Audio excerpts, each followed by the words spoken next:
때문에 밤새지 말자. 안녕하세요, 피신부항이에요. 여러분, 오늘 제가 준비한 것은 여러분이 PPT를 만들 때 항상 고민하게 만드는 그것! 바로 이미지 활용법이죠. 이번 시간에는 바로 그 고민을 해결하기 위한 이미지 활용하는 다양한 방법을 알려드릴게요. 팔로우 미! 첫 번째로 인물 이미지를 어떻게 사용할 수 있을지를 오늘 하나하나 알려드릴 거예요. 이렇게 세로형 이미지든 가로형 이미지든 인물을 활용해서 파워포인트를 만들어야 할 때가 정말 많은데요. 사실 이런 이미지는 어떻게 활용하느냐에 따라서 다양한 디자인으로 만들어줄 수 있어요. 이미지 활용법을 알려드리기 전에 먼저 좋은 화질의 이미지를 구할 수 있는 사이트 먼저 소개해드릴게요. 이미지를 공유하는 사이트 중에서 상업적으로도 이용할 수 있는 사이트들이에요. 첫 번째, 제일 많이 알려져 있는 곳이죠. 바로 픽사베이예요. 픽사베이에서는 벡터 이미지도 찾으실 수 있습니다. 두 번째는 언스플래시라는 사이트인데요. 여기는 사진 작가분들이 자기가 찍은 사진을 공유하는 사이트여서 퀄리티가 높은 사진들을 얻으실 수 있습니다. 세 번째는 픽점보라는 사이트예요. 픽점보도 언스플래시랑 비슷한 사이트인데 카테고리가 훨씬 더 잘 나누어져 있어요. 그럼 정말 본격적으로 우리 인물 이미지를 활용하는 방법 한번 시작해 볼게요. 일단 지금 앞에 보이는 이 사진 있죠? 이 인물 이미지로 작업을 해볼 건데요. 중앙에 있는 인물 이미지 같은 경우에는 활용할 수 있는 범위가 정말 많아요. 이렇게 뒤쪽에 있는 배경 색상이 깔끔하게 하나의 색으로 돼 있거나 아무것도 없으면 훨씬 더 작업하기 편하답니다. 그런데 이렇게 뒤쪽에 배경이 복잡한 경우도 있어요. 이때는 작업하기 까다로울 수 있다는 점 꼭 참고해 주세요. 자, 이 이미지의 경우 인물의 시선이 어느 방향을 향하고 있나요? 바로 오른쪽 상단으로 향하고 있죠? 시선이 가는 쪽에 공간을 이런 식으로 줘서 활용해 볼 수 있고요. 이러면 나는 이 인물이 무엇인가 생각하는 듯한 느낌을 주고 싶다 라고 하는 경우에는 머리 쪽에 공간을 줘서 여기에 텍스트를 입력하면 생각으로 이미지를 활용해 볼 수 있겠죠? 그렇다면 이 인물을 어떤 방식으로 잘라야 될지 피신부항이가 알려드릴게요. 이미지를 편집할 때 가장 많이 실수하는 부분, 그것은 바로 이렇게 이미지를 좌우로 넓혀서 채워주시는 분들이 있는데 이러면 절대 네버 안 돼요. 이미지의 비율을 깨버리는 순간 의미를 상실하니까요. 이미지 편집 시에는 무조건 대각선으로만 편집해 주신다는 거 잊으면 안 돼요. 기본적으로 파워포인트 2013 버전 이상은 16대 9 비율이고요. 2010 버전 이하는 4대 3 비율인데 이미지 크기는 16대 9 비율로 사용하는 것이 훨씬 더 편할 거예요. 이미지 삽입 후에 그림 서식에 있는 자르기 화살표를 누르면 가로, 세로 비율이 있어요. 여기에서 16대 9 비율로 먼저 자르고 시작할게요. 이렇게 잘라주면 잘려진 부위가 나오게 되죠? 이렇게 하나를 톡 해서 슬라이드에 딱 맞춰서 잘라줄게요. 이제 이미지의 위치를 설정해 줄 건데요. 왼쪽으로 갈 거냐 오른쪽으로 갈 거냐에 따라서 완전히 달라져요. 그냥 자르기를 다시 한번 눌러볼까요? 그러면 어떻게 편집하는 거야? 라고 할 수 있겠는데 이럴 때는 위쪽에 여백 부분까지 다 보여야 되기 때문에 오른쪽 하단에 있는 축소 버튼을 눌러서 조금 더 잘 보일 수 있도록 해주면 돼요. 조금 더 쉬운 단축키는 컨트롤 키를 누른 채 마우스의 휠을 움직여 주시면 확대하고 축소하는 게 훨씬 더 빠르게 할 수 있어요. 자, 이렇게 만들어 놓고 뒤에 대각선을 눌려서 이렇게 한번 이동을 시켜볼게요. 와, 진짜 빠르죠? 그리고 마우스 바깥쪽을 누르기만 하시면 이렇게 인물이 편집되는 거예요. 오른쪽으로 배치하고 싶다라고 한다면 그림 서식에 자르기, 오른쪽으로 쉬프트 키를 누른 채 이동해주면 끝! The end! 오케이? 여기서 잠깐! 부항이의 꿀팁! 이미지를 편집하실 때 상단에 있는 보기를 누르면 이렇게 눈금선이라고 있어요. 이 눈금선이 텍스트의 위치와 시선이 어느 방향을 향하는지 한 번에 알 수 있게 해주는데요. 그래서 여기에 시선이 이쪽 부분이구나 라는 것을 생각해서 텍스트를 이런 식으로 입력해 줄 수 있어요. 이런 인물이나 피사체를 도통 어디에 둬야 할지 모르겠다 할 때는 3분할 구도를 기억하면 돼요.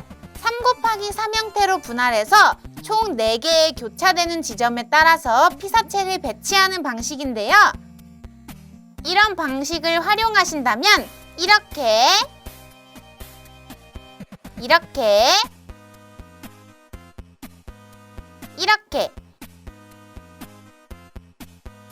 이렇게까지 내가 인물을 어떤 식으로 배치해야 될지 포인트를 잘 잡아줄 수 있어요. 3 곱하기 3 형태의 3분할 형태를 꼭 기억해주세요. 다음으로 알려줄 이미지 활용 방법은 바로 인물이나 어떤 피사체가 있는 이미지를 활용할 때 뒤쪽에 있는 배경색을 똑같은 색으로 만드는 방법인데요. 지금 이 이미지를 보면 배경이 검정색이죠. 그래서 배경 서식에서 검정색으로 해도 상관은 없는데 자세히 이렇게 봐보면 검정색이랑 약간 다른 색인 걸 확인할 수 있어요. 그쵸? 그렇기 때문에 이 색상을 똑같은 색으로 찾아줘야 돼요. 첫 번째 방법, 빠밤! 스포이드! 색상에 들어가시면 스포이드라고 있는데요. 이 스포이드를 콕 눌러서 안쪽에 있는 색상을 추출해주면 그나마 비슷한 색깔이 나오게 돼요. 완전히 똑같은 색이면 상관없는데 아무래도 여기에 있는 이런 주름이나 다른 것들 때문에 다르게 보여질 수 있어요. 그렇다면 두 번째 방법, 빠밤! 부엉이의 꼼수! 일단 여기 있는 이 이미지가 크게 나와야 하기 때문에 약간 슬라이드를 축소해서 이미지를 크게 키워볼게요. 자, 이렇게 키워봤더니 왼쪽에 비어있는 공간을 여기 있는 색상과 비슷하게 채워보는 거예요. 그러면 여기 이미지를 그대로 그림, 서식, 자르기를 통해서 슬라이드 크기만큼 잘라주도록 할게요. 그리고 여기 잘려진 이미지 중에서 왼쪽에 작은 이 부분을 자를 건데요. 컨트롤 키를 누른 채 그대로 하나 복사를 해줍니다. 그림 서식, 자르기, 여기 맨 왼쪽에 있는 부분을 살짝만 잘라줄게요. 이제 똑같은 색이죠? 이 조각을 늘려주는 거예요. 자, 이렇게 만들어진 것들을 그대로 그룹화, 컨트롤 G를 누르거나 마우스 오른쪽 그룹을 눌러주시면 하나의 이미지가 된 것을 확인할 수 있어요. 훨씬 더 자연스럽고 세련되게 만들어졌죠? 다음 이미지 활용 방법 세 번째, 이미지 자르기. 보통 이미지를 자를 때 네모로 많이 자르잖아요. 그런데 꼭 그런 모양이 아니라 나는 네모가 식상하다, 이 사진을 동그랗게 잘라서 넣고 싶다, 그러면 그림 서식에 있는 자르기를 누르시고 도형에 맞춰 자르기, 기본 도형 동그라미를 누르시면 이렇게 잘라줄 수 있어요. 그런데 이것도 식상하다, 그런 너를 위해서 내가 원하는 모양대로 만들 수 있는 방법, 궁금하죠? 그쵸? 궁금하다고 해줘요. 그럼 지금부터 내 맘대로 이미지 자르기 시작해볼게요. 팔로 미. 일단 이미지를 왼쪽에 하나 두고요. 오른쪽에 내가 자르고 싶은 모양대로 도형을 그려주는 거예요. 여기서 잠깐!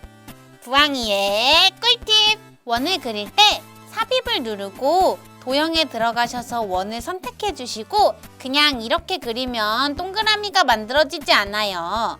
Shift 키를 누른 채 그려주면 제대로 된 동그라미가 그려진답니다. 그 다음에 동그라미 오른쪽이나 왼쪽에다가 조그맣게 하나만 더 그려줄게요. 여기 있는 이 도형을 그대로 컨트롤 키를 누른 채 복사하셔서 Shift 키를 누른 채 이렇게 작게 모양을 하나 잡아주시고요. 그리고 오른쪽에다가도 컨트롤 키를 누른 채 복사해 주시고 대각선으로 쉬프트 키를 누른 채 키워주시는 거예요. 자, 이 상태에서 이걸 전체 다 선택한 다음에 마우스 오른쪽 개체 서식 선 없음을 눌러줍니다. 그러면 모양이 이렇게 좀 특이한 모양이 나오게 되죠? 저는 이런 모양으로 잘라줄 거예요. 다음에 여기에 있는 이 모든 도형들을 어떻게 하느냐? 바로 그룹화 시켜주는 거예요. 컨트롤 G나 마우스 오른쪽을 누르면 나오는 그룹화 버튼을 눌러주셔도 돼요. 자, 지금부터가 제일 중요해요. 차근차근 잘 따라오세요. 일단 사진을 전체 다 좀 크게 키워줄 거예요. 이렇게 딱 키워줬죠? 그리고 이런 다음에 한번 겹쳐볼게요. 겹치니까 대략적으로 모양이 어떻게 나와야 될지 감이 오죠? 자, 그러면 똑같이 그림 서식을 누르고 자르기 오른쪽으로 해서 모양에 맞춰서 이렇게 잘라주면 됩니다.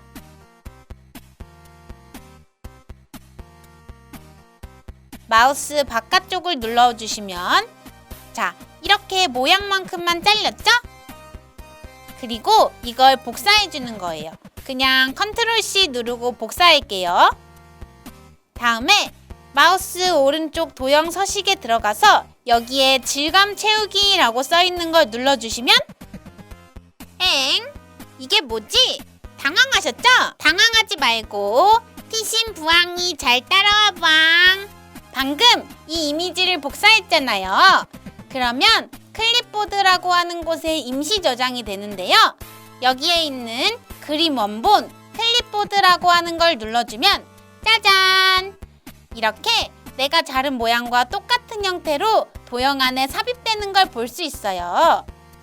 이렇게 삽입을 하게 되면 여기서 그림을 질감으로 바둑판식 배열이라고 하는 걸 눌러서 최종적으로 마무리를 해주면 끝이 아니라 여기 완성된 이 이미지를 선택한 채로 컨트롤 X 잘라내기를 한 다음에 마우스 오른쪽 그림으로 붙여넣기 하면 정말로 끝!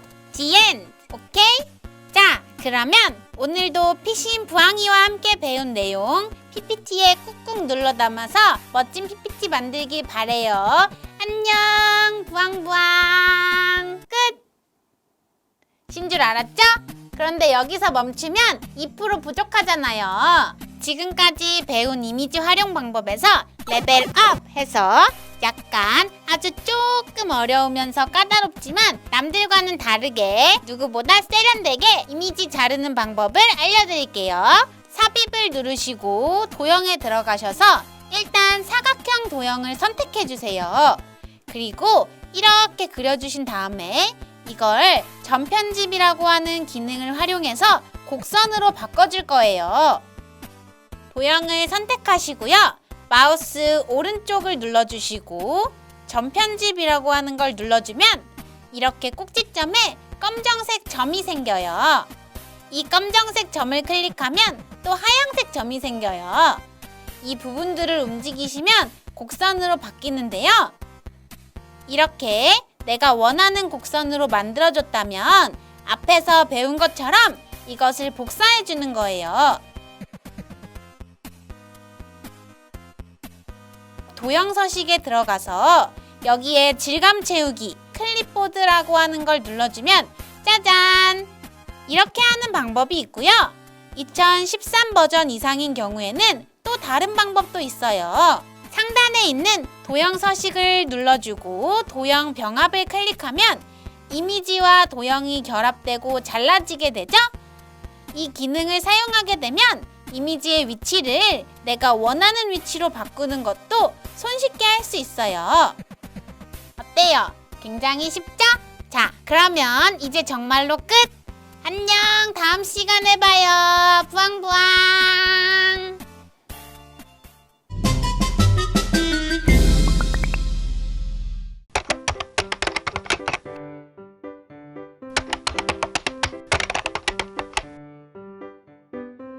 와, 진짜 다르게 보여줄 수도 있어요.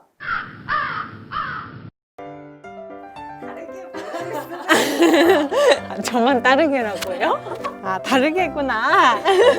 그냥 이렇게 그리면 동그라미가 만들어지지 않아요. 도형에 들어가서 원을 선택해요. 아, 저는 제가 동그라미라고 말하는지 몰랐어요.